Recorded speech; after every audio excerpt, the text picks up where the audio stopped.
శ్రావణ మాసంలో కొన్ని మొక్కలను నాటడం వల్ల ఇంటికి ఆనందం, శ్రేయస్సు లభిస్తుంది. వాస్తు దోష శ్రావణ మాసంలో కొన్ని చెట్లను నాటడం శుభప్రదంగా భావిస్తారు. శ్రావణ మాసం ప్రారంభమై ఆగస్టు మధ్య వరకు కొనసాగుతుంది. ఈ కాలంలో 5 సోమవారాలుంటాయి. శ్రావణ మాసంలో శివాలయం భక్తులతో కిటకిటలాడుతుంది. ప్రతి ఒక్కరూ తమదైన శైలిలో శివుణ్ణి ప్రసన్నం చేసుకోవడానికి ప్రయత్నిస్తారు. శివుడికి ఎంతో ప్రీతిపాత్రమైన చెట్లు కొన్ని ఉన్నాయి.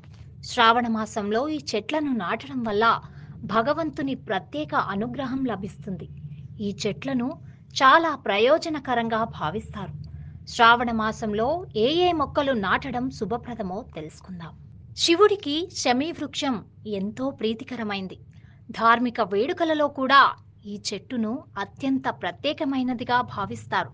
ఇది ఆరోగ్యానికి కూడా ఎంతో మేలు చేస్తుంది. ఈ మొక్కను ఉపయోగించి మందులు తయారు చేస్తారు. శమీ ఆకుల్లో యాంటీ మైక్రోబయల్ లక్షణాలు ఉన్నాయి. శమీ ఆకులను శివుడికి సమర్పిస్తే సంతోషిస్తాడు.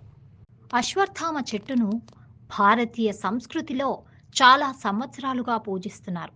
ఈ చెట్టును చాలా పవిత్రంగా భావిస్తారు. అశ్వత్థామను ఆక్సిజన్ ఉత్తమ వనరుగా భావిస్తారు. ఆయుర్వేదంలో కూడా అశ్వత్థామ ఆకులు చాలా ప్రయోజనకరంగా ఉన్నాయని వర్ణిస్తారు.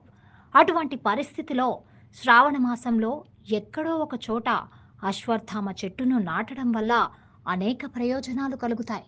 చెంపా చెట్టులో కూడా ఔషధ గుణాలు పుష్కలంగా ఉంటాయి. శ్రావణ మాసంలో దీన్ని నాటితే శివుడు సంతోషించి తన అనుగ్రహాన్ని కురిపిస్తాడు. దీని వాసనతో పాటు ఆ పువ్వు నుండి వెలువడే సువాసన ఒత్తిడిని తొలగించడంలో సహాయపడుతుంది. శ్రావణ మాసంలో అరటి చెట్టును నాటాలి. అది శంకరునికి ప్రీతికరమైనది. అరటి చెట్టును విష్ణువుకు ఎంతో ప్రీతిపాత్రంగా భావిస్తారు. అటువంటి పరిస్థితిలో శివుడితో పాటు విష్ణువు ఆశీస్సులు కూడా లభిస్తాయి. అరటి పండు మూలం విష్ణువు నివాసమని చెబుతారు. అలాంటప్పుడు శ్రావణ మాసంలో నాటాలి.